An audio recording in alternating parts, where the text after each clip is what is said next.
This is a relay project. Real Talk starts right now. Here's Ryan Jesperson.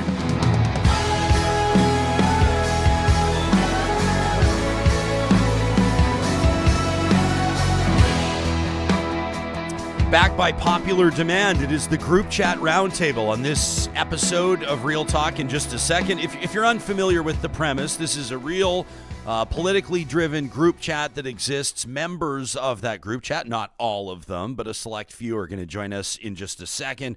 All of the stuff that we throw back and forth, the rumor mill, grinding it out in this group chat stays in the chat, but we take the people out of that chat and put them on the record, talking about matters of municipal, provincial, and federal politics. That's coming up with City Councillor Sarah Hamilton, strategic communication strategist Jenny Adams, and real estate magnate and political strategist Jarrett Campbell.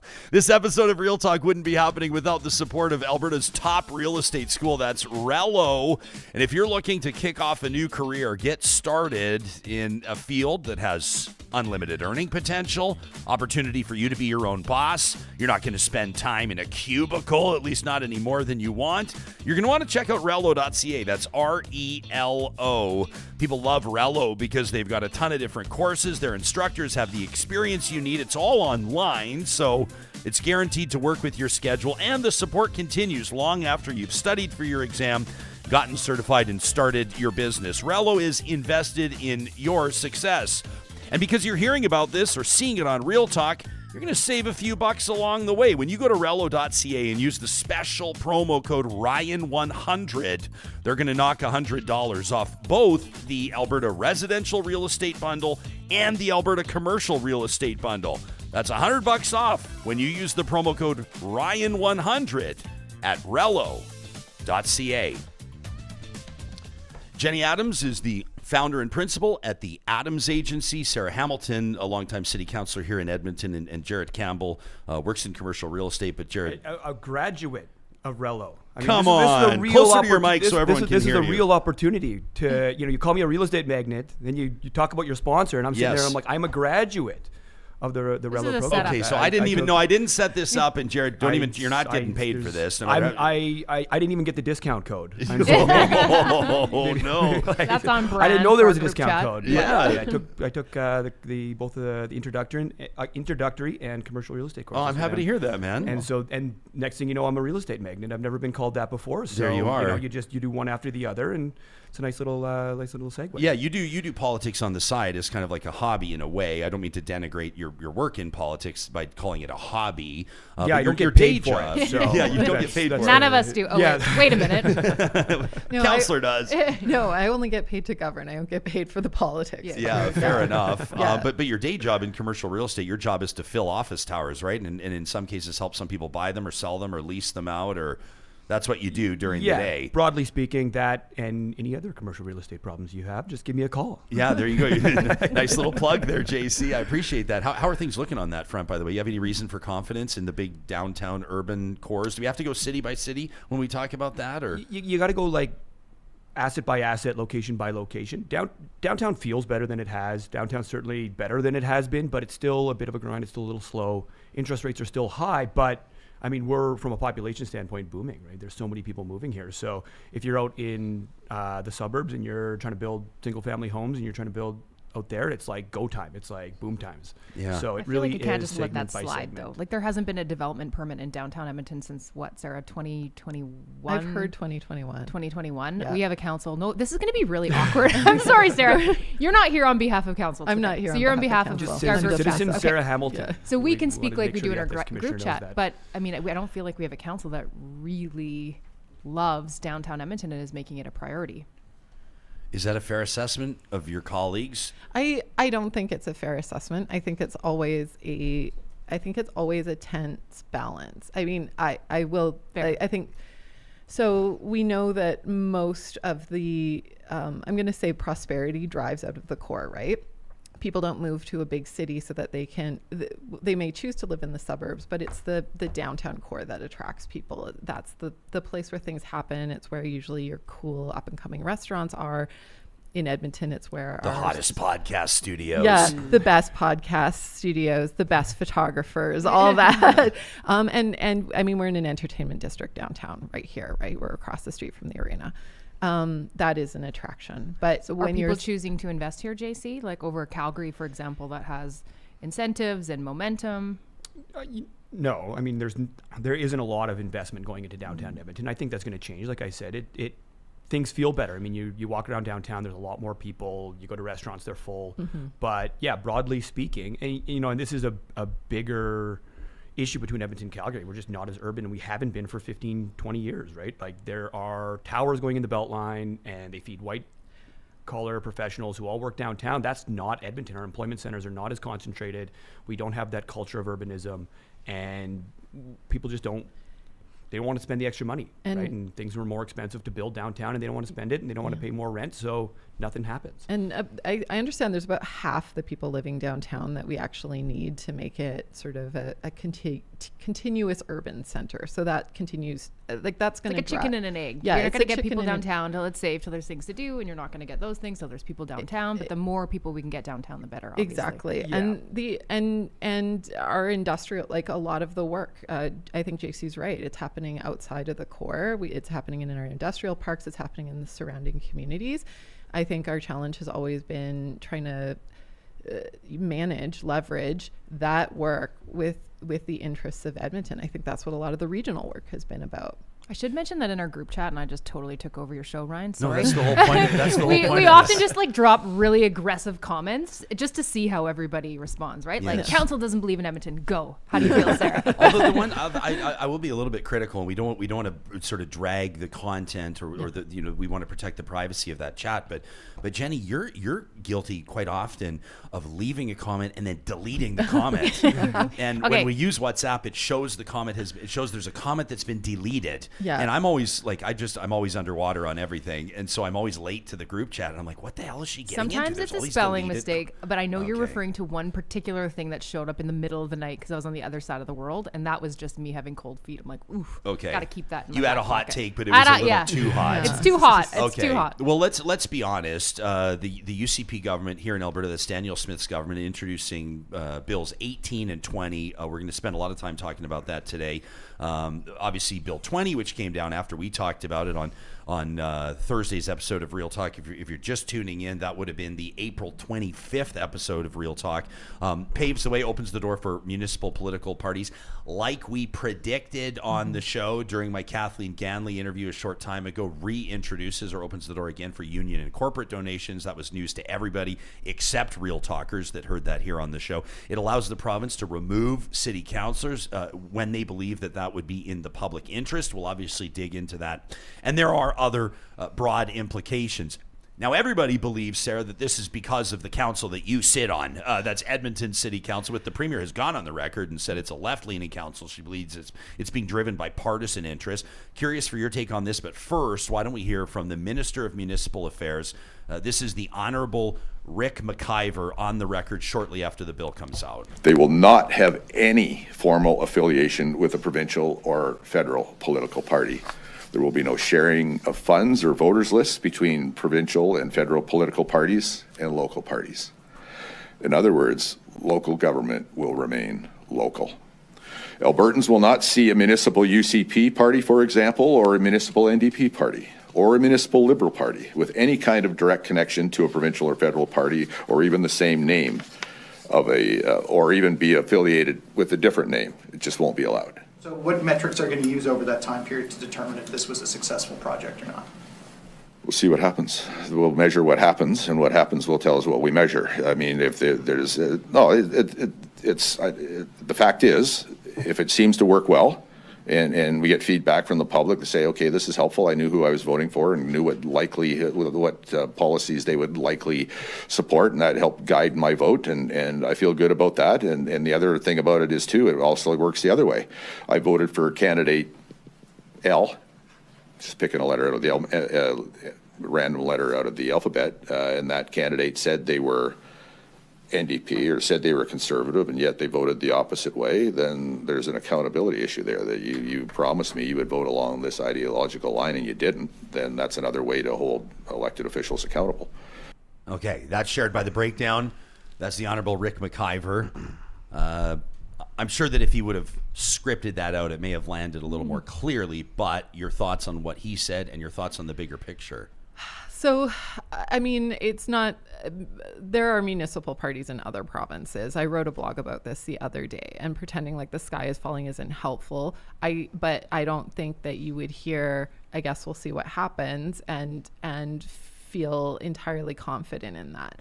Something I think we are like that municipal politicians in general have missed completely is that people vote in provincial and federal elections with parties all the time, and they don't really see a problem with it. Municipal government is closer to them. I think there's lots of reasons to feel uneasy about it. I feel uneasy about it, and I could certainly go on about that, but I think we have. I don't think this will resonate really with ordinary Albertans. This is I have questions watching that as a municipal governor. I would have a hard time translating into why ordinary Albertans should care about this change. Okay, so assuming that, have you decided whether or not you're going to run again next election? I haven't, but it is like one of the reasons that I ran for municipal government in the first place, and JC was part of that very awkward conversation, is because he's laughing because it was awkward. She cried in the middle of it. You were like, "You're going to run for city council?" I'm really bad at talking in public, and I have a lot of anxiety. We all laughed about it afterwards. But anyway, but one of the I got into municipal government because I didn't like partisan politics. I like the idea of being able to stand on your own brand and to build coalitions across different ideas. That I felt was really powerful. If that bedrock of like why I ran changes, that would make me second guess if I'm going to be at the table. Okay, you're widely considered to be, or you're recognized as, or characterized as one of the conservative councillors on Edmonton's council. Which is like kind hilarious. of hilarious. But okay, well, go on. I mean, everyone says it's you and Tim Cartmel. Yeah, which is like, so last term, I would have been considered like really like centrist, maybe to the right of Don Iveson. I got called a liberal a lot. I worked for, I think I've been really clear. I've worked for the Alberta, or the federal Liberals. I worked for Team Trudeau in 2015. I also worked for the Progressive Conservatives in 2014 and 2015. But it was those experiences that made me, look inward and say, I don't want to support parties. I want to support people. Okay, so I guess what I'm saying is if we look at, I'm not sure if you saw David Staples' column, but he's written in the Edmonton Journal, I see a tax freeze party sweeping Edmonton's next municipal election. We'll let everybody know that the founder of this new Tap Yeg political party in Edmonton, Jeffrey Hansen Carlson's going to join me on the show next week. We'll pick his brain on that. But if this is indeed true, where there's going to be this rally and all of these lefties and these socialist Edmonton councillors are all going to get swept out of office and lose their jobs, assuming that you would want to keep your job, and maybe you don't. Maybe you want to go explore something else. Hell, maybe you want to run for mayor. But assuming that you want to run again as councillor, and you think it could offer job preservation to go on the record under a banner and say, I am the tax freeze or small c conservative option here, is that something you might consider? So I think the reasons for joining a municipal party are actually like, as a veteran politician, they'd be below the water. It would be like, one of the things that was outlined in the legislation is it's now $5,000 across all candidates in a municipality. How do you know? And so a party would allow you to share a $5,000 donation across multiple campaigns as a councillor. I think in that clip that was shown, the minister referred to not sharing voting lists, but if you are part of a municipal party, you might have access to legacy voter data that tell you sort of what people's voting track record is, what their interests are. Those would be the things I think that would motivate you to join a party rather than, I'm going to say, an ideological consideration. Okay, David in our live chat on YouTube says the United Conservatives don't think Albertans can research candidates without big partisan labels. The UCP thinks Albertans are stupid. Travis says it'll reduce the diversity of candidates for local politics if they have to be vetted through a party first. It doesn't help us. That from Travis. What do you think, Jenny? Well, let's be honest. this is already happening. It's just not happening officially, right? Like there was an NDP slate in the last election for council, and there's, conservative backing of candidates for sure. But JC, you and I talked about this years ago. This isn't rocket science. But whenever I talk to people, I'm like, sure, donate money. But what really good people need is the ability to get elected. So give them talent and give them resources, because winning an election is a ground game. It's not a money game, right? It's a knocking on doors, identifying support. Like there is a system. So you and I talked about like, what was it? Campaign in a box. Like here, we'll work with a bunch of candidates. We'll give our knowledge to some really great folks. Here's your branding, here's your messaging, help you through this, and then keep you accountable to your GOTV and to your strategy. So that Sarah, you get out the vote. For yours, we're literally driving to people's houses until you can't vote anymore, saying you still haven't voted. Hi, did you need a ride? Like anything you can do like that, like last day GOTV strategy is hugely important. But most people, really good people who want to get elected, don't realize that that is so important. It's like, well, if I can get another $1,000, I can buy some more Twitter ads.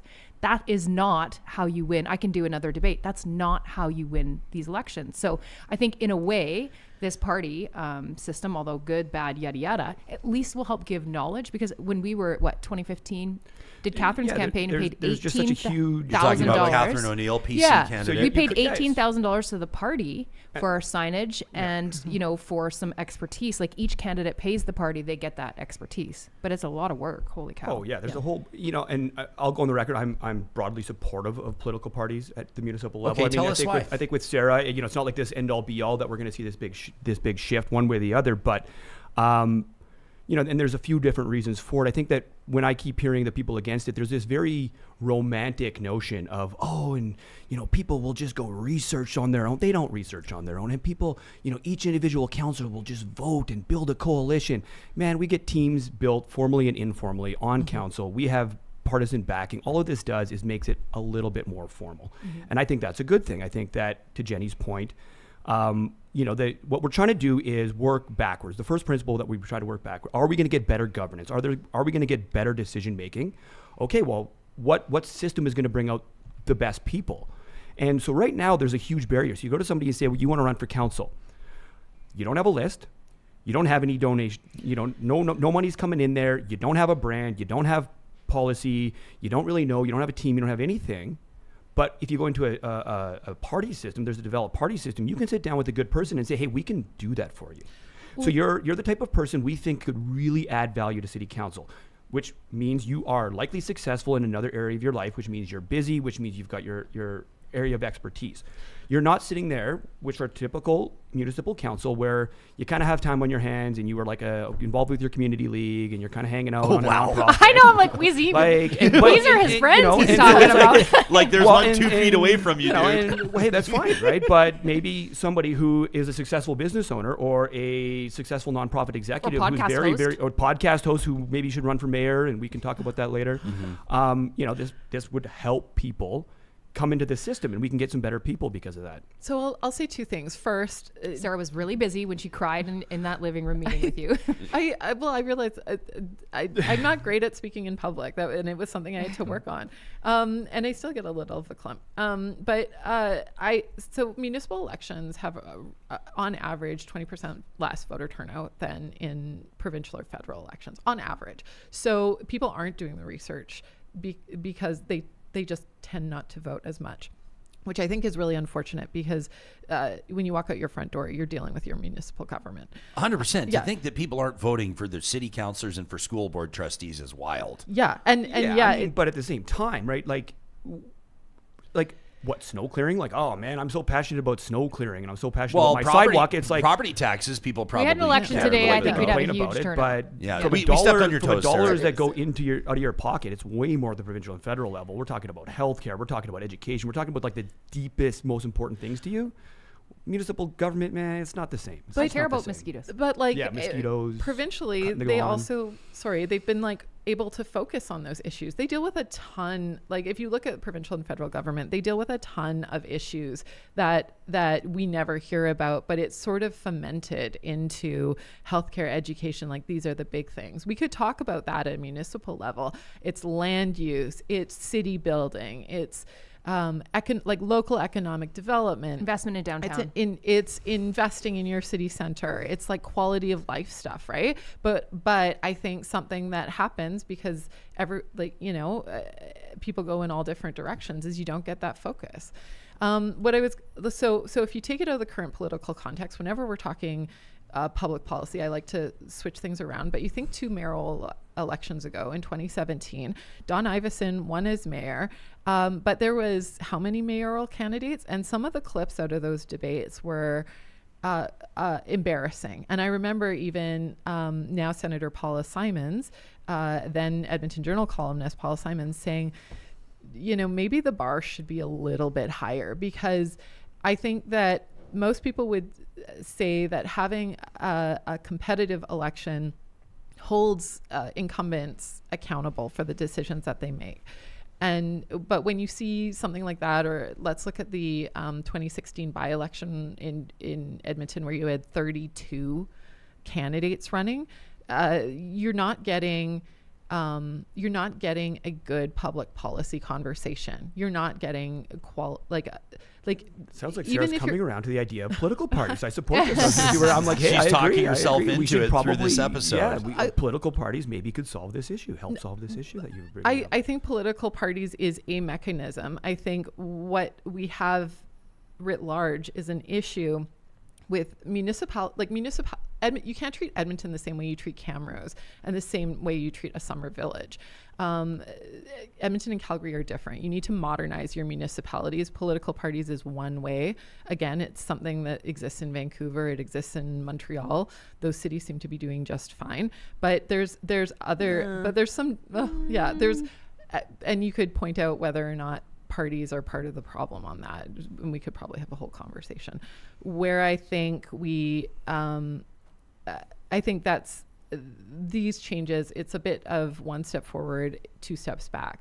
I don't know if corporate and union donations is the right move. Okay, yeah, and I'm curious to know about that, how you feel about that. I wanted some folks have their flamethrowers out early. I mean, technically the flamethrower will come out. Brace yourself, Jenny. Brace yourself, JC. The flamethrower presented by the DQs of Northwest Edmonton and Sherwood Park coming up. But we'll get to some early ones here. Justin says, sorry, Jenny, the gaslighting won't work. Keep your team politics bullshit out of local municipal elections. The benefits don't outweigh the negatives. This won't attract the right candidates.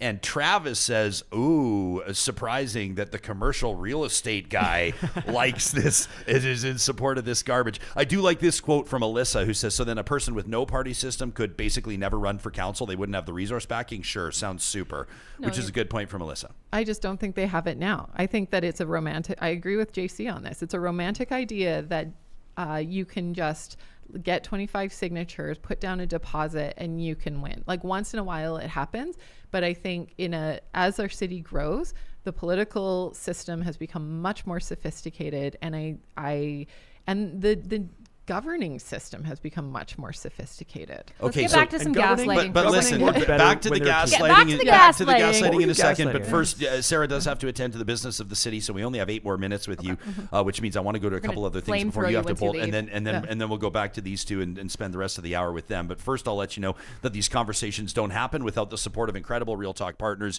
like our friends at Friesen Brothers, and we're thrilled for them opening their 17th location across the province of Alberta. That one in West Edmonton, of course, the Glenora location, but all of the Friesen Brothers locations have you covered for Mother's Day coming up. Do you have a plan yet? They've got their all-you-can-eat Mother's Day brunch, May 11th and 12th, plus the Mother's Day charcuterie box from Catering by Friesen Brothers, a great way to treat moms for all they do. Spend time with mom, plus make sure she's got really great food. Catering by Friesen Brothers prepares that charcuterie box with the very best of Alberta deli meats, cheeses, and accoutrements. Easy to order online. Pick up at any Friesen Brothers location for just $90. Check out cateringbyfriesen.com for more details. If you are absolutely set on getting organized, getting decluttered in 2024, you've got nothing to lose requesting a free consultation with the design team at California Closets. Nobody does custom storage solutions, custom closets better than they do. I'm talking to you firsthand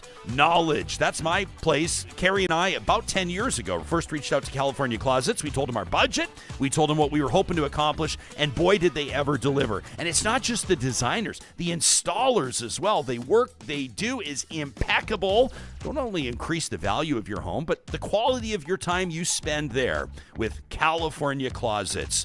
And we wanted to give a shout out to Real Talker Neil, and we're doing that all week long. Neil wrote in to talk at ryanjesperson.com about Complete Care Restoration. I don't know if you've been there, if you own maybe a restaurant or whatever your business is, but they had their freezer ice maker malfunction, and Neil was particularly concerned about moisture under their floorboards. You know, then you've got the rippling, then you've got black mold potentially. So what did Neil do? Well, he took our advice and reached out to Complete Care Restoration. He says the owner of the company, Kelly, responded with a thorough email within 24 hours, offered to come out free of charge to do some testing to advise Neil on the best course of action. Neil says, I was very impressed with their prompt response, the professionalism, the thoroughness of their response. Seems like a first-class company. Take it from Neil. If disaster ever strikes in your neck of the woods, make sure you reach out to Complete Care Restoration. The United Conservatives Bill 20 opens the door for union and corporate donations. It allows the province to remove elected city councillors if they believe it's in the public interest. These are just a couple of elements of the bill. Union and corporate donations. I understand some people may feel like, the union donations are the problem. Other people may feel like, well, the big corporate donations are the problem. The NDP got rid of both. The UCP bringing them back. Does anybody feel strongly about this? I like them both. Yeah, of course you do. As a fundraiser, you think it's great. I think it's great. I mean, I think it's interesting. So, you know, because this can go, you know, where does it fall on left-right lines? So at the federal level, corporate and union donations got banned by the Conservatives, right? Because that was where the federal Liberals were getting all of their money. So, you know, 20 years later, do we say, oh, was it a good thing? So what ends up happening? Now you're trying to raise money. So you used to be able to go to the corporates and the unions and the, you know, those kind of folks. And now you've got to go to the lowest common denominator. Have you seen what fundraising emails look like on the federal level? They are designed to get your blood pressure to go up so that you donate $50 and $100 because those are the people that donate to campaigns. And so the political parties at the federal level end up building these whole massive infrastructure to fundraise low dollar donations from the angriest people in Canada. That's what it looks like if you ban corporate and union. So maybe that's, you know, why is that a good thing? They also brought the limit down from 30,000 to 5,000 spread amongst everybody. So that's also, is that not going to counterbalance? Like if I'm a corp and I can write a $30,000 check, like that's significant. But now I can only do 5 across 5 or 10 candidates I really like. And I usually give a little bit to everybody, like a couple $100 here or there. So that really limits those big spenders. So even though you're getting the corporate donations, you still can't spend very much money in comparison to last time. So when the ban originally came in, one of the things that I think municipalities were arguing for was give us tax credits. In the past election, you didn't have tax credits and you didn't have corporate and union donations. So now I'm going to an individual and saying essentially give me money without, or give me a donation without any donation benefit. And you do have a donation benefit you do have tax credits at a provincial and federal level. So something there had to give. I would have rather seen tax credits because I think that it incentivizes individual donors to donate even at the $25 level.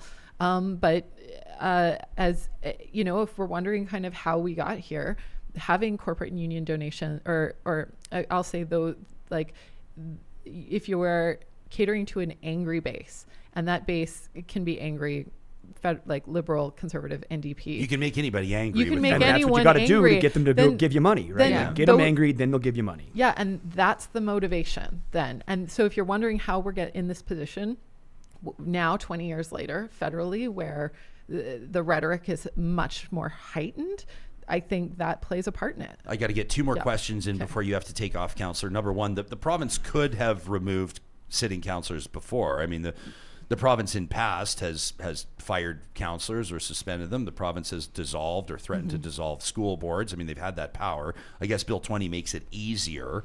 I don't quite understand or have a fulsome understanding yet of how it works, but I see Calgary councillor Sean Chu's name swirling around in everybody's commentary right now, a disgraced former Calgary police officer who didn't have the truth. about his history with the Calgary Police involving an underage girl surface fully until after he was elected. Everyone's going, well, this would be like how they could get rid of someone like Sean Chu, but really, I mean, the province, I guess, if they believe or deem it to be in the public interest, could get rid of anybody. I mean, that's your job. That's your profession. How do you feel about it? Is it a protection of ethics in democracy, or is it a threat?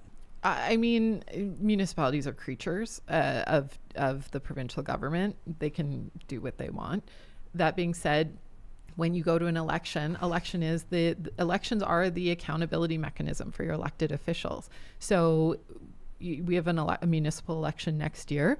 Edmontonians and Albertans writ large will have an opportunity to weigh in on how they think their local councils are doing and their councillors what are happens doing. in the meantime when you elect somebody and then councillor so-and-so from Devon are they not in jail? Or, you know, I work with a lot of smaller municipalities, especially in crisis and reputation work, and so-and-so councillor's stealing, or, you know, they are giving their money to the fire department over here and they're doing shady things, and there's no mechanism. You can go to the ethics commissioner, they can do an investigation, they come back to council, and then you decide that we're going to remove you from your committees.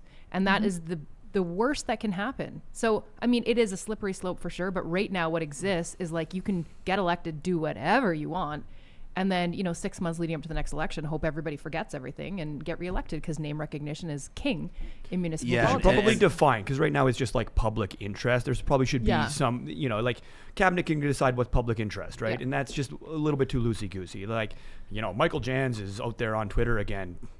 Making life difficult for the golfers at the Royal Mayfair. That's not in the public. He needs a new hobby. He needs Councillor Bill 18, before we thank you for your time, obviously the Provincial Priorities Act, or the Stay Out of My Backyard Act, as the Premier's called it, essentially funds coming from Ottawa for researchers, for hospitals, for housing, etc. Danielle Smith wants those proposals, those agreements to go across her desk before she approves them. Says that she's prepared to go to court on this, says that Ottawa is veering outside its lane. Most people that we talk to that work in your field say that this is going to make it much more difficult, create much more red tape for municipalities, for example, to address the housing crunch. This is something obviously very relevant to you. Your thoughts on Bill 18? I mean, the red tape issue is an issue, especially when it comes to research. I happened to talk to some post-secondaries last week when it first came out. I would have a concern about the fact that everyone's been kind of lumped in together when it comes to addressing those big issues: climate, housing, transportation. I think we all need to get on the same page. What the bill is saying is that we're not all on the same page. Yeah. How important is it for the city of Edmonton to be able to deal directly with the feds? Specifically for Mayor Sohi. I think this term it's been incredibly important. Let's go back 2 terms. I think Don Iveson as mayor negotiated funding for the LRT directly with the federal government, and was able to bring the provincial government along on that. I think and I hesitate to comment on some of the things that have happened more recently, but I think that there's been a gap in priorities between the federal and provincial government, and I think in Edmonton it hasn't, you know, we've been stuck in the middle, and I don't know that that's served us well. Thank you so much for making time for us. You've got to bolt early to go, you know, take care of the work of the city. So we appreciate that. That's City Councillor Sarah Hamilton. You can check out her blog, which she mentioned, at sarahhamilton.ca, and we'll link to that in the show notes. The headline: Municipal parties aren't the end of the world, but it won't make cities better. Thanks, Councillor. We'll talk to you again in just a little bit. Interesting comment here in the live chat from Aurora Astra, who says, well, don't we have recall legislation for removing councillors? The electorate should decide who is removed, not the provincial government. Yes. We also saw that it's virtually impossible. It's virtually impossible. It's actually not a bad idea, but you got to change. You can't let, you know, like what was the one trying to do Gondek, and whether or not that was like a PR stunt as much as anything, but it was like, it was more people than had voted in the election. But you should understand that in these smaller communities too, you have Take Back Alberta, super organized, who are like, we're just gonna get these people unelected. And they're very effective again at that get out the signature strategy, like, you know, right? Well, why are people signing it if they don't, you know, get involved, right? It's true, because they're angry because there's no more corporate unit donations. The angriest people run the show when they're the only ones donating. Right? I've been curious to ask you guys about this. Have you seen? I'll show it on my screen right now.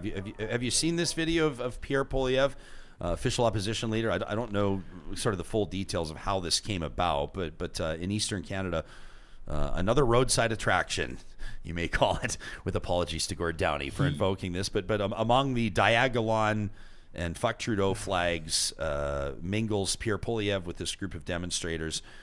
He stops by, presumably he and his team driving by saw I don't believe that they targeted or headed out on purpose to this demonstration, but they saw it on the side of the road. You can see the Canadian flags flying upside down, et cetera, and spends a bit of time with this group. He's just meeting with donors. Promises them he'll axe the tax. Snaps photographs with them and the like. I think for most people, the name Diagolon, or this group Diagolon, may not be so familiar, but it's a group that's, if you Google it, you may be somewhat shocked at some of the things they've said on the record. On a live YouTube broadcast, the leader of Diagolon has talked about sexually assaulting Pierre Poilievre's wife.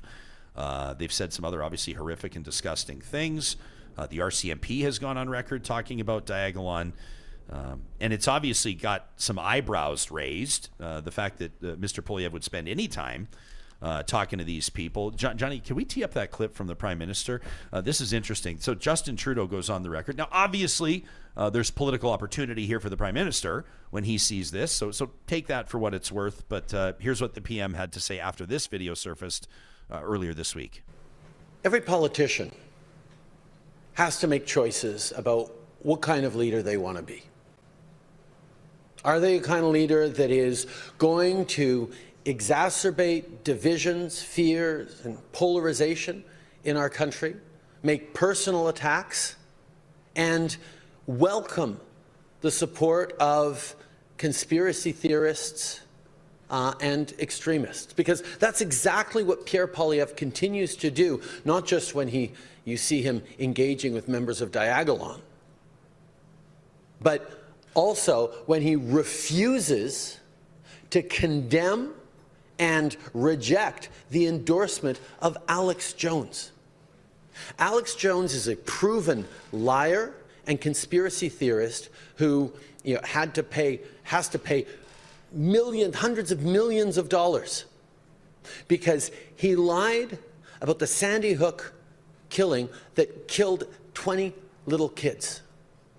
This is the kind of man who's saying Pierre Poilievre has the right ideas to bring the country towards the right, towards conspiracy theories, towards extremism, towards polarization, towards the kind of lies that Alex Jones is peddling still.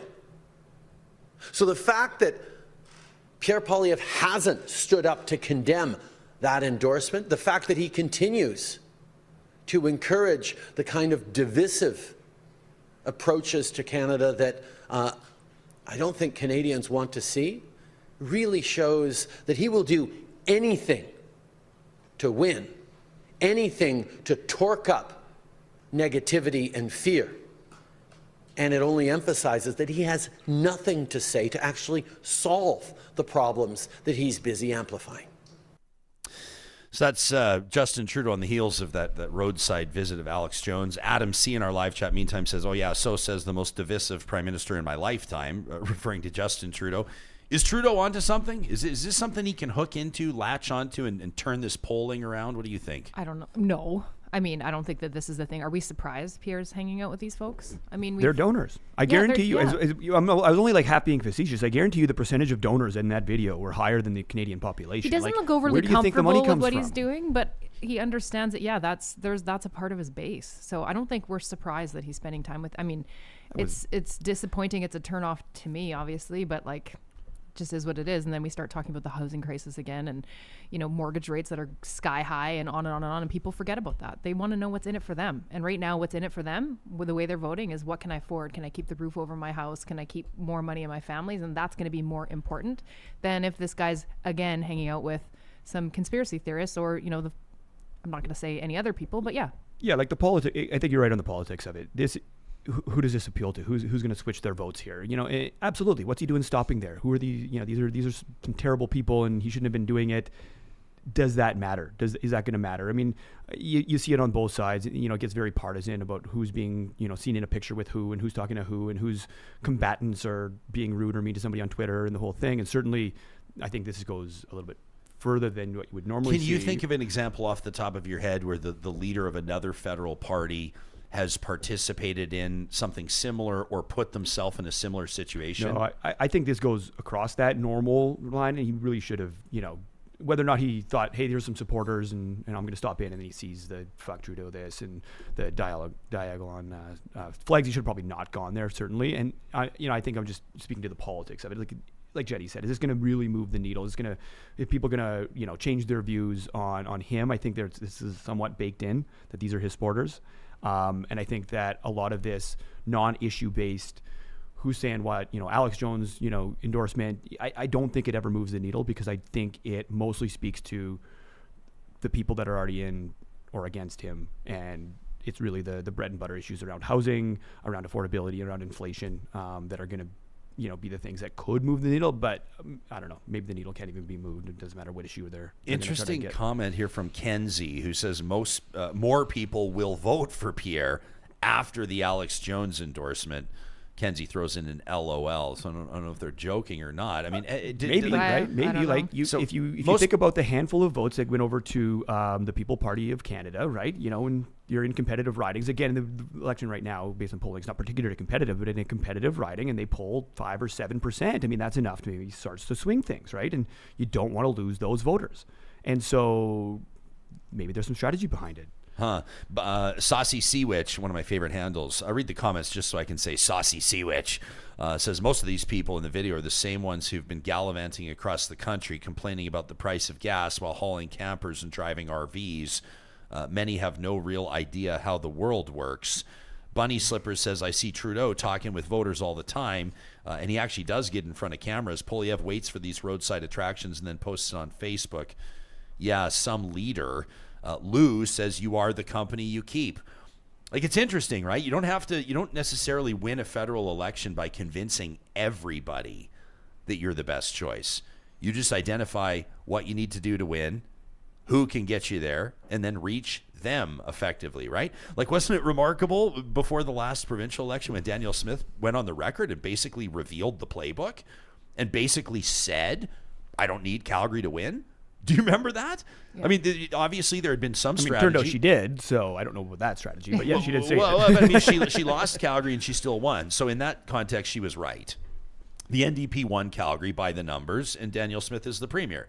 So I guess she was right. It was a pretty close call, though. It was close. Well, she needed seats from Calgary. The thing is Pierre's going to have these voters no matter what, right? Like, they're not ever going to vote for Trudeau. They're not ever going to donate to Trudeau. Whether he stops and spends time with them on the side of the road or not, he's still going to have their votes. Well, when Aaron O'Toole was the leader, they went and voted for Maxime Bernier potentially, right? I don't know. Yeah, okay. Like, maybe that's the concern. Maybe when they're sitting in their strategy room, they're saying, hey, we can't bleed numbers off to the PPC, and the people that, call it the blue liberals, people in the center, they're going to ignore this because they're concerned about housing prices and they're concerned about inflation and they're concerned about these other things.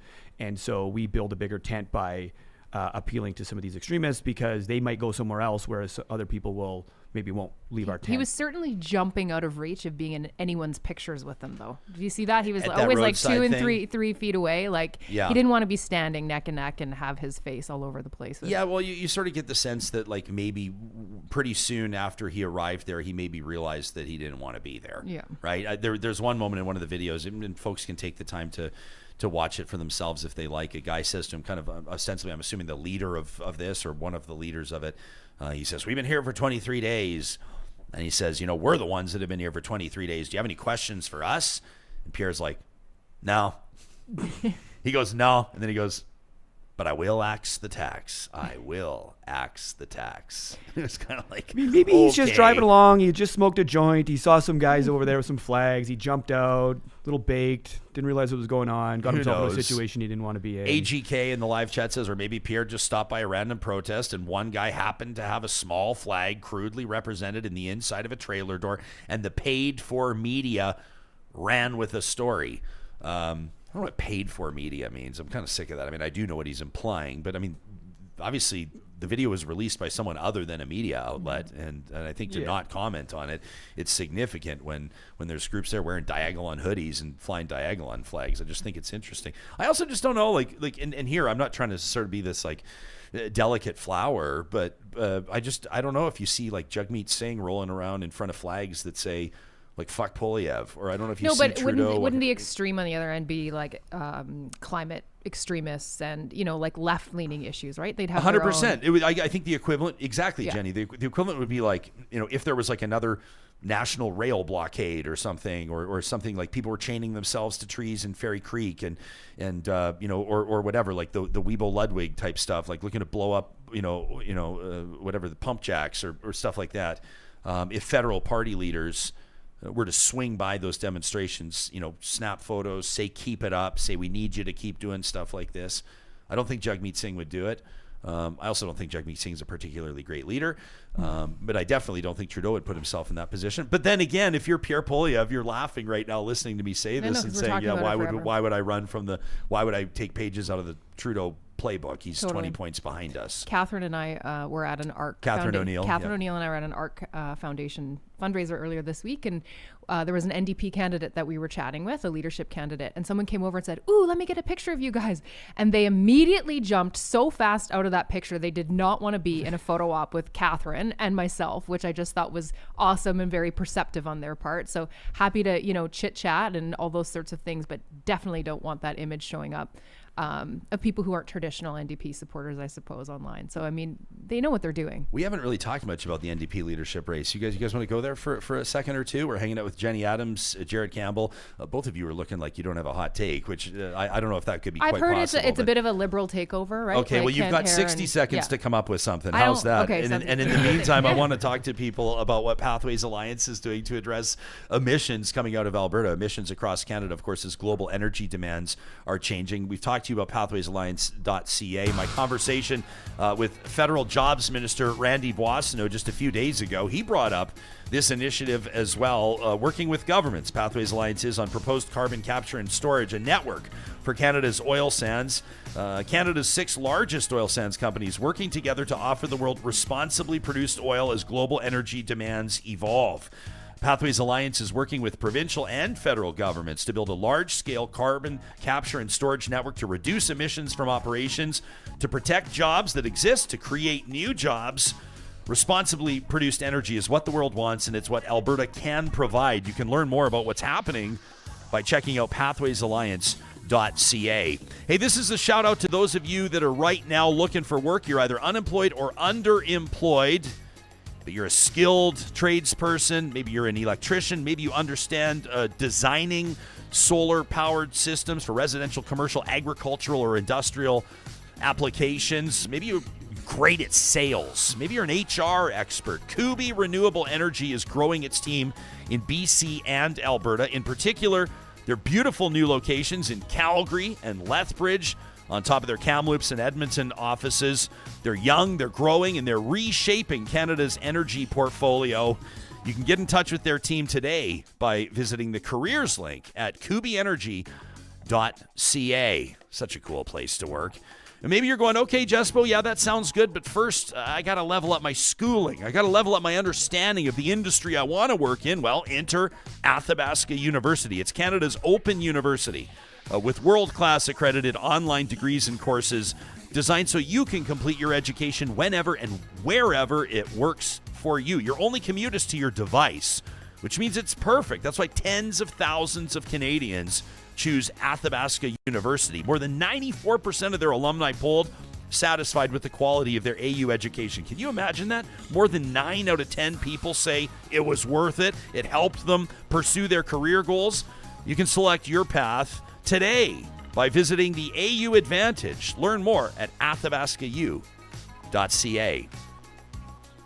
A Liberal takeover of Alberta's official opposition. An Alberta Party takeover. Look Alberta Party takeover. Look at the Nenshi Brain Trust, right? Come on, you look guys. At in the initial, before the Alberta Party was founded, and people were starting to get together in 2010 to 2009, talking about how there needed to be another option away from the PC party. This is going back a little bit.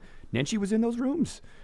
His right-hand guy, Chima Nakendrum, was very involved in the sort of, I don't want to say, kind of founding. The Alberta Party had existed for a long time before that, and there was a sort of quote-unquote takeover, which is where the iteration came in 2010. Nenchi's longtime right-hand guy, Chima Nakendrum, was involved for a long time. If you look at some of the brain trust that was involved in the Nenchi mayoral election, they were also some of the folks that helped Greg Clark get elected when he first got elected to the legislature. For the Alberta Party's sake, I hope it's true, because I feel like they really always have deserved some traction, but have never been able to get there. But I've heard that it's federal Liberals, lots of Liberal Party participation, a lot of nerves on the NDP side of kind of what's happening.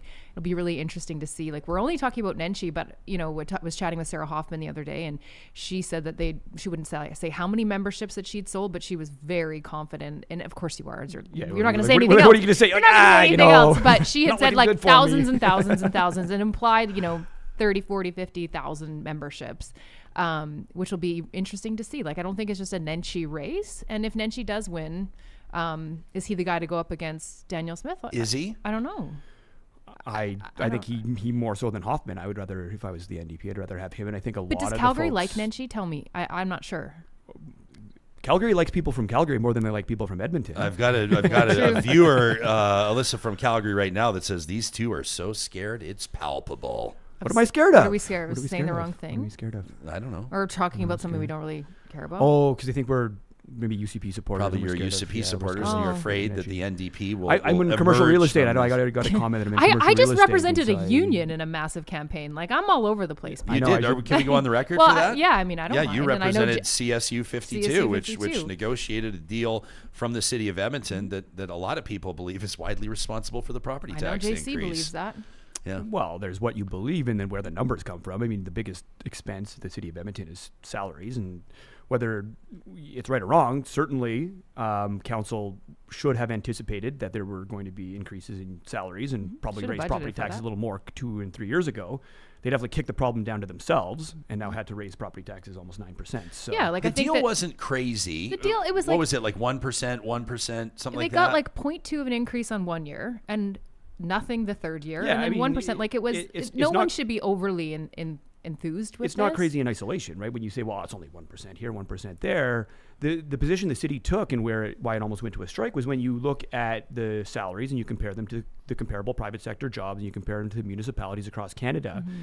What ended up happening was in 2013, and the contract started in 2014.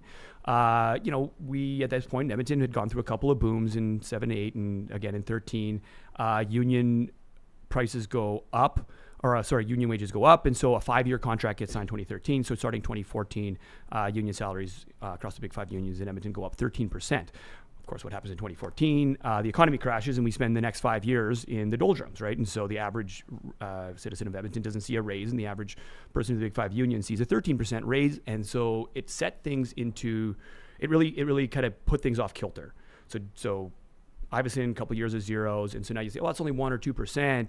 I think the position the city was taking was that 1 or 2% is still on top of a pretty good base that's a little bit higher than the comparables. I think, and these folks in particular hadn't had a raise since 2018, so it's not like they've been, getting sweetheart deals, JC, for years and years. But I think what Edmontonians are actually really sick of is projects and, directions that feel like their money's being wasted. So then when it comes down to, well, we have to give a tax increase because we need to pay people more. Well, actually, we also have Blatchford that's like literally going nowhere. We have LRT projects that, are spending a lot of money. We have the electric buses. We have the hydrogen thing. We have all of these projects that have seemingly spent a lot of money.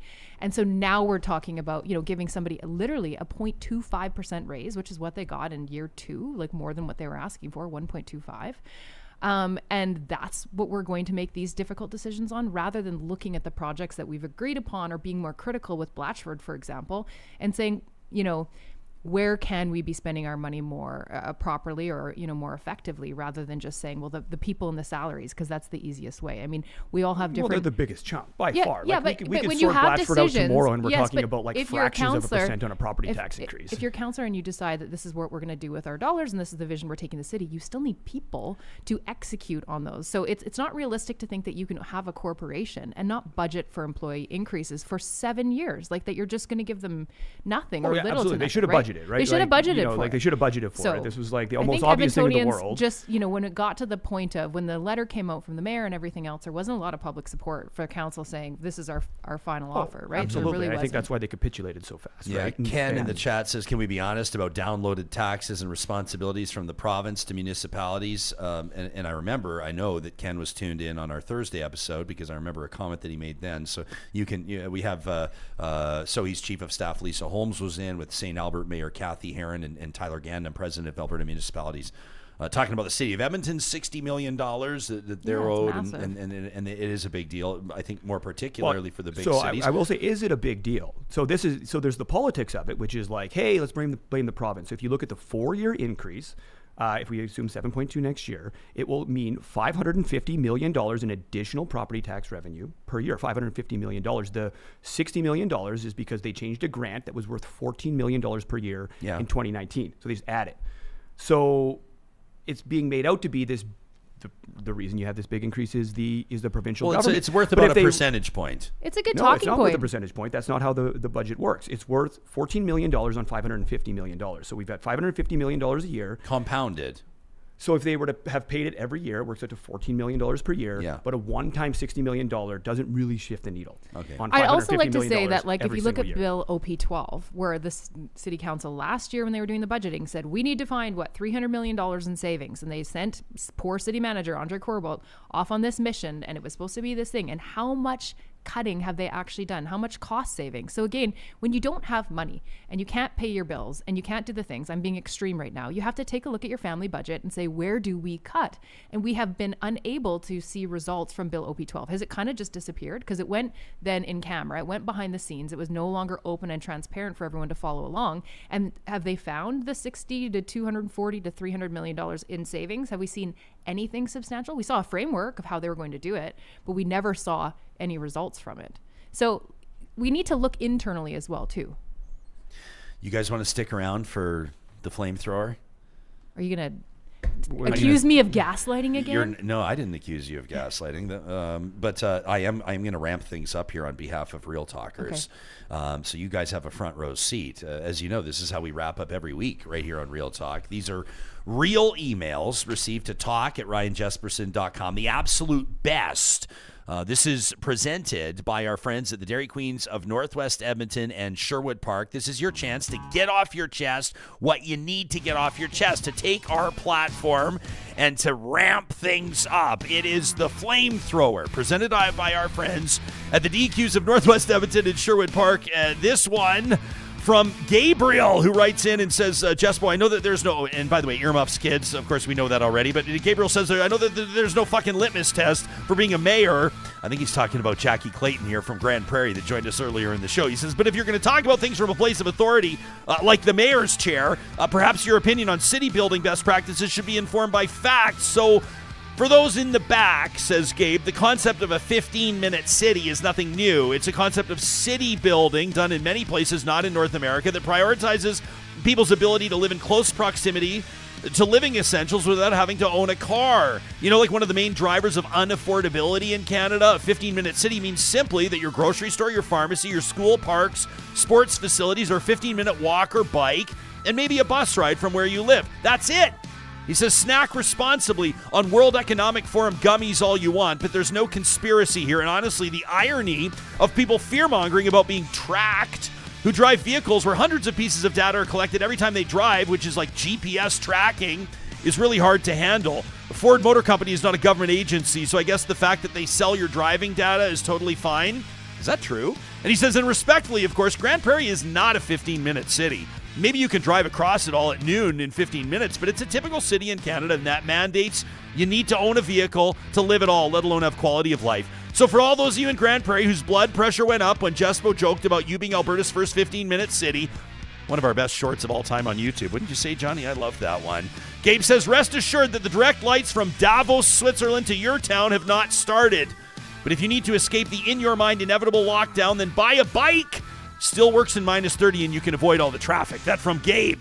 What about this from James, who says, Jespo, I love the podcast. I appreciate you approach discussing real issues in a balanced way, bringing on people with different points of view and political associations. Listening to your recent conversation with Federal Jobs Minister Randy Boissonnault, I've got some real serious thoughts on what he said about the TMX sale, the pipeline. First of all, I'm glad that the feds, Justin Trudeau, took it on. It wouldn't have been built otherwise. It'll help us get better prices for our oil. That said, the execution of the project has been a complete disaster, and taxpayers are going to take a huge hit. The final cost will probably be around $40 billion, 10 times the initial estimate. I thought the initial was 9, but I digress. He says there's no way any company is going to pay anywhere close to that to take it off their hands. If they sell it at a huge discount, taxpayers will eat the difference. I can't help but think a significant part of cost overruns may be due to government oversight or lack thereof. Plus, there's something disingenuous about selling or giving ownership of the pipeline to Indigenous people when at the same time the government is actively looking to transition us away from oil. That from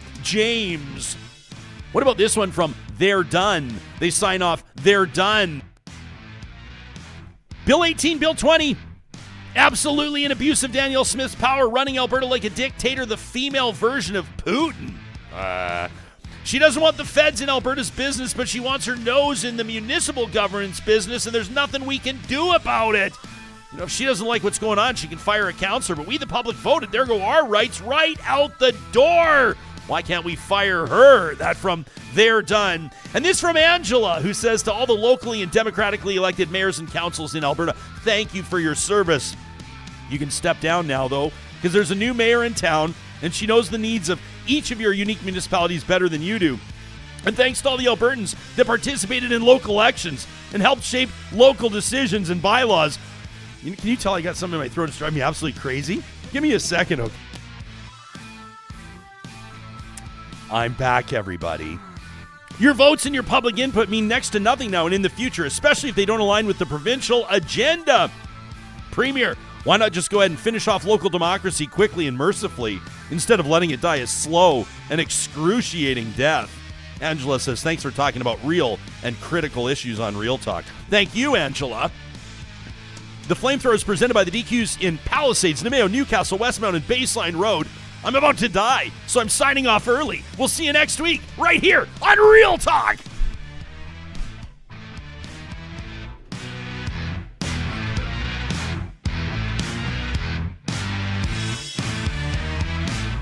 Real Talk is hosted by Ryan Jesperson. Executive producer Josh Dunford. Technical producer